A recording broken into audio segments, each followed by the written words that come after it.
Our viewers must as well be greeted. We're talking about the next president of the Republic of Ghana. Dr. Mahamudu Bawumia, the MPP presidential candidate, as we know him now. Okay, and I note that he and the wife are doing well. They are in safe hands. Yeah, Allah is in control. And you want to say that he has been evacuated to a safe haven in Saudi Arabia by who? But the story is not complete. Ghana Mission. Ghana Mission. Yeah. So is it a news? Is it news? Is it nothing?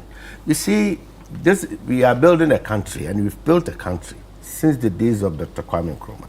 Every Ghanaian everywhere deserves the good services of this country, let alone those who have put their lives on line to serve this country and serve the country better. This is a very tragic, I mean, it's something nobody thought of, you know, this U.S., Iran, Israel war, something. So they've been caught as many people have been caught in this frenzy. In the crossfire. Yeah, in the crossfire. So I do not have any news about that, but if it is, then so be it, because we are praying for everybody's safety, including the incoming couple of this nation. I do not know whether the news. I read a certain newspaper said Mahama blocks Bawumia Samira from Qatar war zone. Really? The aide Akbar Khomeini came out to clarify, and it's been reported by the Daily Guide that they were in Saudi Arabia and there's been no evacuation whatsoever. I think it was widely reported that he was in Qatar at a point and was safely evacuated. So of course, I don't know if you had any other information to it, but even if I do have, I need not share anything in public. I mean, this is a situation that nobody anticipated, and all we can do is to pray for their safety. I mean, they should come back home safely. That's what we're looking at. But then, let me have a bite on what's going on. Yeah, I was coming to that. The international geopolitics has come to a point where security have been very serious issues. Countries' security, threats to countries, as existential threat to countries, have been viewed as something you can't talk about. About 47 years ago, this U.S.-Iran fracas had begun. And it came to a point where America, as I have read and I've known and I've studied during international politics. You know, I did international politics and defense and international politics as GAFC, Ghana Armed Forces Command. And history will tell you that this relationship between U.S. and Iran have been marred by most of these so-called terrorism and terrorist actions and activities that has gone against the people of America or USA, and to some large extent, Israel. Are you referring to the 1979 hostage at the U.S. embassy in Tehran? I think that was under President Jimmy Carter. Yeah. And numerous you can recount. Since then, there had been this kind of tension between the two countries. Last year also, there was a fracas between Israel and Iran. And Iran is on record to have said that they will wipe away Israel from the world map. I think it was Khamenei who Yeah. And then death to USA, death to Israel. All these threats have not been taken kindly by US and Israel, its ally Israel. So always there had been that bone of contention, who is right? I mean, who started all? And what is it? You were counting years back when US said Iraq was weapons of mass destruction. Mass of destruction and all that, so they attacked. The same thing plays here. They suspect, or not even they know, that Iran is seriously preparing to have nuclear weapon. And since the days of the arms race, where treaties and other things have not worked after the Second World War. We used to have about just 2 nations who had these nuclear warheads. But today, as we speak, Pakistan, India, Israel, beside the big boys, I mean China, Russia, US, Russia, North Korea, France, UK. Germany, not yet, but these 8 countries are known to have nuclear weapons. And it is the greatest threat to mankind as we sit here. Honorable Kokofu, I wanted to ask you this question, and we'll delve into the implications it has for Ghana.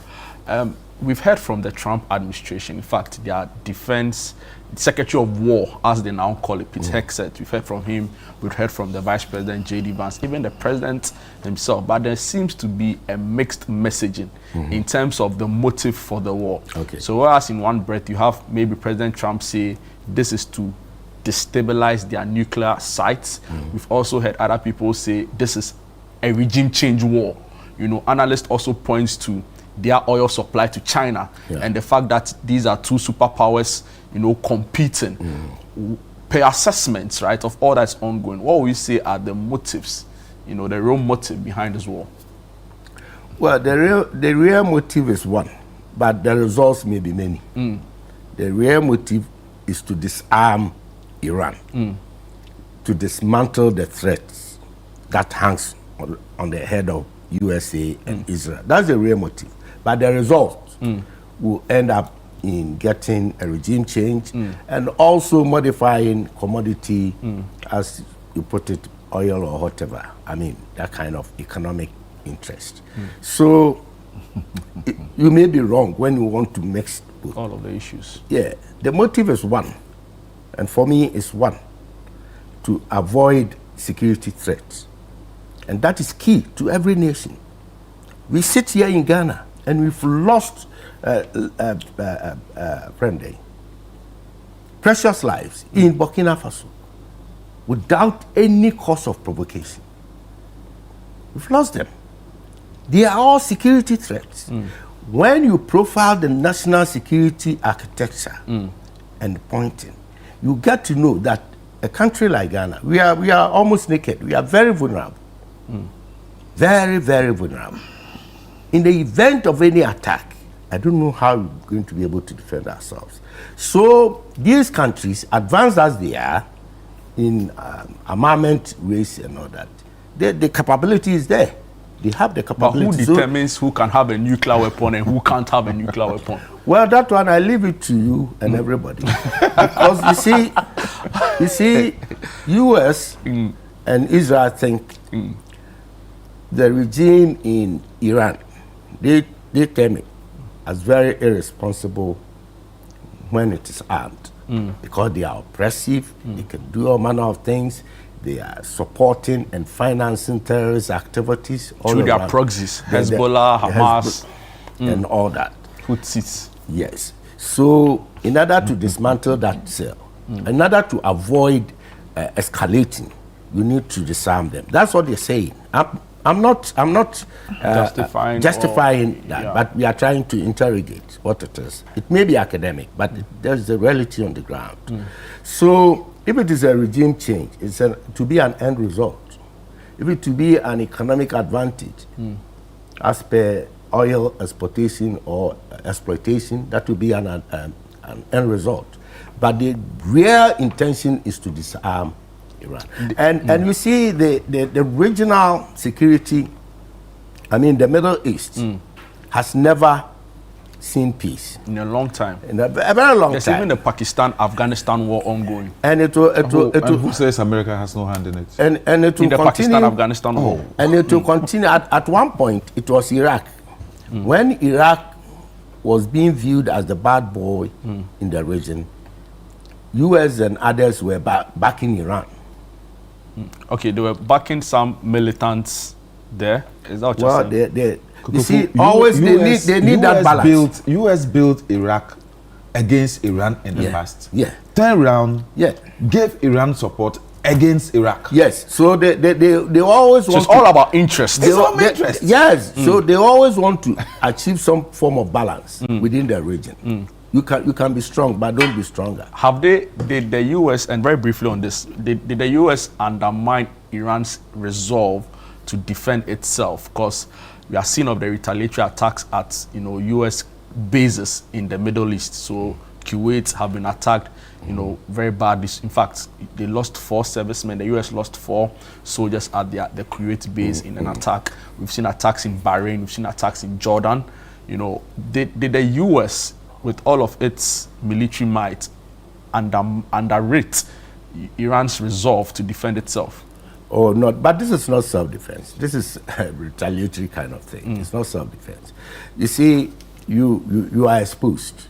A country like U.S. is exposed by way of dotting out their bases all around. So they try as much as possible to provide security and protection. However, you cannot. In war, you don't win. You can win a battle, but it continues, it rages on. So in war, there are a series of battles. So if you can ground his navy, I mean, if you submarines and all, he can just use petrol bomb, just this petrol bomb, and throw it out there, and you face casualties. And don't forget, they knew, and they knew that you don't go to such a war and come out unscathed. The risk involved, they knew.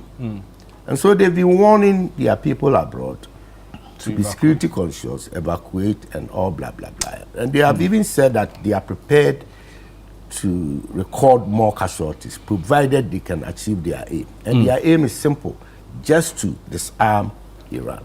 Finish I don't think